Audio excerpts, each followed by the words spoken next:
Dear Patriots, before the news starts, please subscribe to our patriotic channel by clicking the subscribe button. Give us a thumbs up to this video. Don't forget to leave your opinion below in the comments section. Share the news on Facebook and Twitter so you friends see it. Thank you. Trump calls Roseanne after she drops nasty surprise on Stormy Daniels. Roseanne Barr was shocked when she received a phone call last night from President Donald Trump. The Hollywood celebrity who voted for Trump decided to reboot her 1990s sitcom Roseanne, and it premiered Tuesday night with over 18 million viewers. Trump congratulated Barr on her huge ratings, and he also thanked her. It seems that Roseanne also helped him out by giving porn star Stormy Daniels a nasty surprise. You'll love this. Roseanne Barr got the shock of her life when she learned that the President of the United States was waiting to speak to her on the phone. Barr was in the middle of celebrating her new show, a reboot of the 1990s sitcom Roseanne. She had taken a huge risk coming out of semi-retirement, leaving her home in beautiful Hawaii on a hunch that Americans wanted something other than what the leftist Hollywood crowd is offering on primetime TV. The Daily Caller reports, Barr, a Trump supporter, decided to make her working-class character a supporter of Trump in the show and defended the president after an interviewer attempted to call her out for her beliefs during a Wednesday interview with Net. But that's not all. President Donald Trump personally called comedian Roseanne Barr Wednesday to congratulate her on the ratings of her rebooted 90s sitcom Roseanne, added the Daily Caller.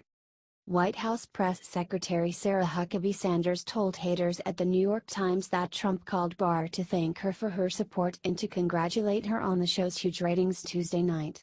The phone call comes after Roseanne received at least 18.2 million viewers on the night of the show's return, after nearly 20 years off the air. During the show, the character Roseanne Connor offers grace before dinner, saying "Thank you Lord for making America great again." There's no doubt that the president was also thrilled Roseanne somehow beat out the much-hyped 60 Minutes interview with former porn star Stormy Daniels on CBS last Sunday. Right after the Daniels interview, Trump hater Stephen Colbert was celebrating on his show. Predictably, Stephen Colbert was pleased as punch to note that Daniels and Anderson Cooper drew so many eyeballs, and not just because his late show also airs on CBS, reported Vanity Fair. Of course, it all felt real. It all felt true. That felt truer than him getting elected, blasted Colbert Monday night. Then, the premiere of Roseanne happened Tuesday night, and Trump supporters watched, blowing drugged-up Stormy Daniels' disgusting interview away. Of course, we don't have every single detail of what Trump and Roseanne said to each other, but knowing the president, I'm sure he mentioned she had trounced CNN's fake news Anderson Cooper in the Gold Diggers ratings. Twitter user _Repro tweeted, "Finally a sitcom for the right half of the country. The Roseanne relaunch is the most watched sitcom in 4 years. Even beat the Stormy trash on 60 Minutes, deranged liberals in Hollywood should be very worried." Roseanne's stellar premiere also shut up the likes of every leftist who had been droning on and on about Daniels' interview. Ever since the Russia investigation fell apart, CNN and MSNBC had to sink even lower and drag the 30th porn star out of the muck, promising her the world if she could just say that she had a fling with Trump over a decade ago. Female Trump supporters shocked the losers in the mainstream media. CNN had women who had voted for Trump watch the Daniels interview while the network filmed them. What they got, in the end, were conservative women calling BS in the entire exchange between Anderson Cooper and Daniels. "This is a porn star. Why are we giving it any credibility?" said Sherry Massey, one of the women in the group. "I don't believe it because I haven't seen any hard proof," said Gina O'Brien, another Trump supporter and member of the Texas Women for Trump coalition. "Should we believe the President of the United States or a stripper porn star? I go with the President of the United States." What's the lesson learned? Those Trump haters have thrown every nasty, sneaky, slimy lie at the president, and somehow his approval ratings get higher. The economy has already outdone Obama's numbers for 8 years.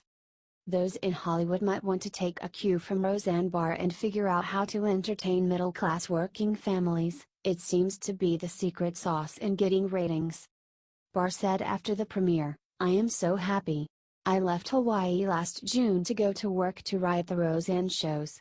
I worked hard through bronchitis, missing my grandkids and a bum knee, and you guys made it all worth it. Thanks so very much. President Trump called and thanked her too.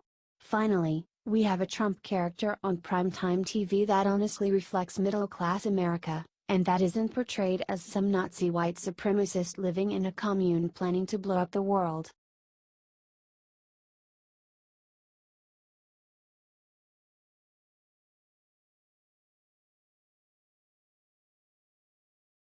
NBC reporter paints Trump as a racist, Sanders leaves her crying in the corner. NBC White House correspondent Kristen Welker asked some loaded questions about the shooting of Stephon Clark while trying to paint President Donald Trump as a racist. However, White House Press Secretary Sarah Huckabee Sanders left the liberal reporter crying in the corner. During a recent White House press briefing, NBC's Kristen Welker made a huge mistake and tried to paint President Trump as a racist by posing tactical questions to Sarah Sanders in hopes that she would take the race bait. Like so many times before, it ended with disappointment for the left, according to Daily Caller. Initially, Welker tried to hold Trump accountable for what she calls tension between communities of color and police departments. Then, she asked Sanders, does the president not need to show leadership on this issue? Liberals like to ask questions in which the premise is all wrong, to begin with.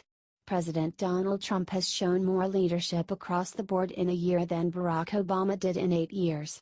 Because Sanders is as sharp as a tack, she responded, we want to find ways to bring the country together. Certainly not looking for any place of division. I think you've seen that in the policies that he's put forward. He wants to grow the economy. He wants to do that for everybody. He wants a better America for every American. This is when Kristen Welker tried to go in for the kill on Trump's character. There are a lot of African American moms all across the country feel as though their sons are dying. So, doesn't the president feel like he needs to do something about that? The reporter asked.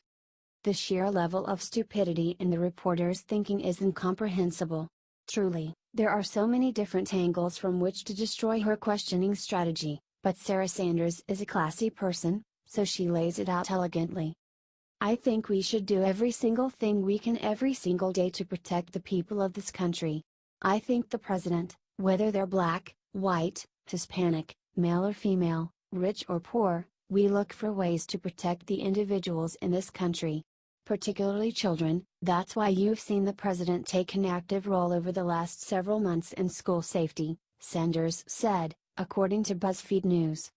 Whether a kid is in a school, whether they are at home, no matter where they are in this country, kids should feel safe, and that's why this president has focused on safety and security as a big part of the priorities of this administration, both through securing our borders and stopping the flow of drugs, stopping the flow of gangs, stopping the number of school shootings by the Stop School Violence Act, the background system. I'm not saying it's perfect, Sanders continued. Until every child is safe, we can always do more, and we're going to show up every day for work trying to do exactly that, she added. Judging from the way Kristen Welker continually looked down and nodded during Sarah Sanders' response, it's pretty clear that she got way in over her head. NBC White House correspondent Kristen Welker wasn't prepared for a lesson in fundamental conservative kindness.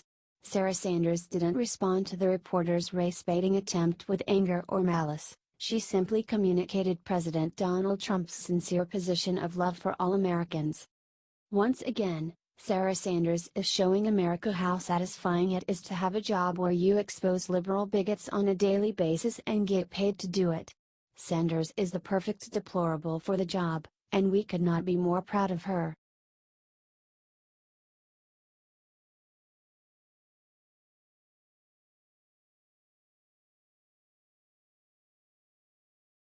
Breaking news out of North Texas. Yes. ICE arrests 89 in North Texas and Oklahoman areas during 3-day operation targeting criminal aliens and immigration fugitives. Dallas, federal officers with U.S. Immigration and Customs Enforcement's, ICE, Enforcement and Removal Operations, ERO, arrested 89 criminal aliens and immigration violators in North Texas and Oklahoma during a 3-day enforcement action, which ended Thursday.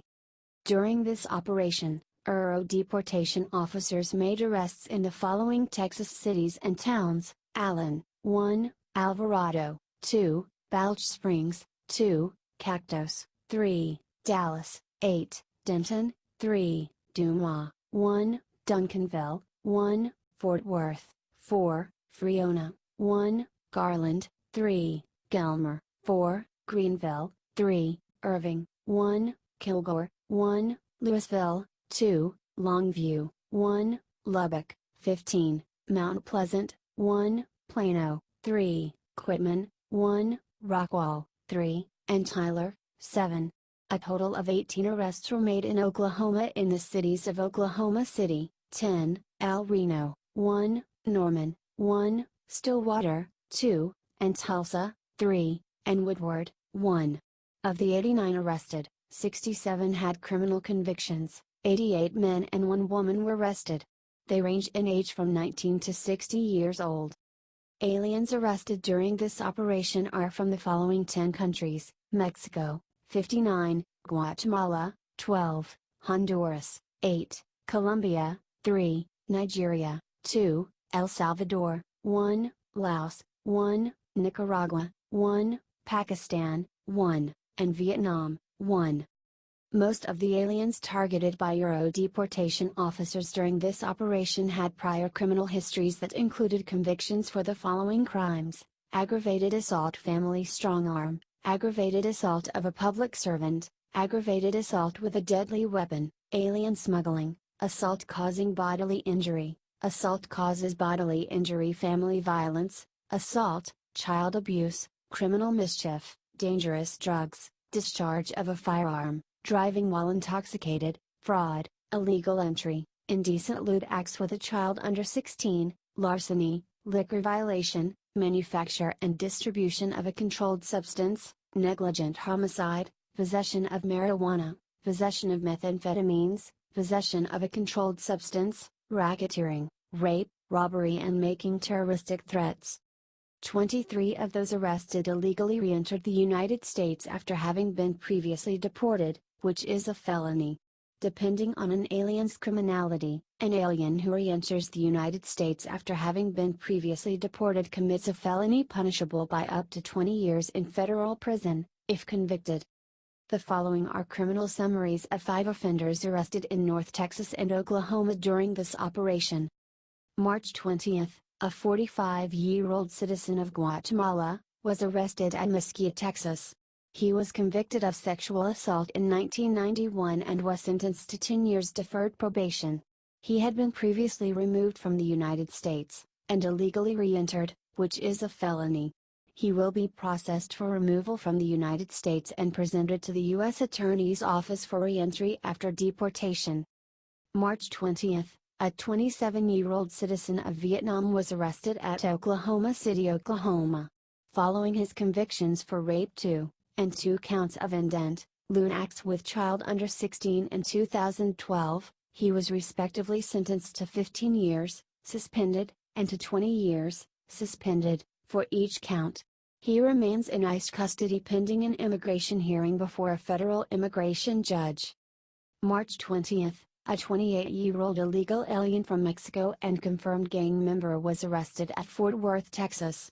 He was convicted of making a terroristic threat in 2013 and was sentenced to 6 months probation. He remains in ICE custody pending an immigration hearing before a federal immigration judge. March 20, a 42-year-old citizen of Mexico was arrested at Fort Worth. He was convicted of manufacturing, delivery of a controlled substance in 2012 and was sentenced to 5 years in prison. He was removed in 2015, and illegally re-entered the United States illegally in 2016. He will be processed for removal from the United States and presented to the U.S. Attorney's Office for re-entry after deportation. March 21, a 28-year-old citizen of Mexico was arrested at Lancaster, Texas. He is currently wanted by authorities in Hidalgo, Mexico, for homicide based on a 2009 arrest warrant. He also was convicted in Texas for driving while intoxicated. He remains in ICE custody pending an immigration hearing before a federal immigration judge. This North Texas and Oklahoma operation removed 67 criminal aliens from our streets and our communities, said Simona L. Flores, Field Office Director of Dallas.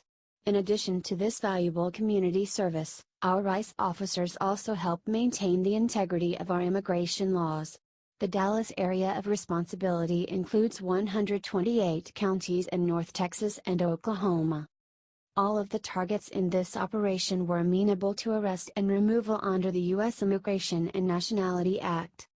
ICE deportation officers carry out targeted enforcement operations daily nationwide as part of the agency's ongoing efforts to protect the nation, uphold public safety, and protect the integrity of our immigration laws and border controls.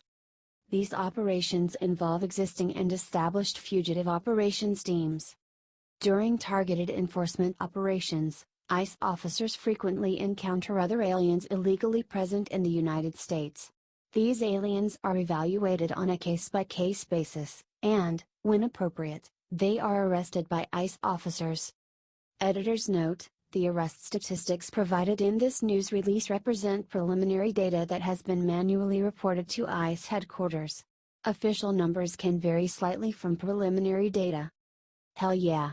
Boot these illegal scumbags out and keep them out. #BuildYourWall. #MAGA. God bless.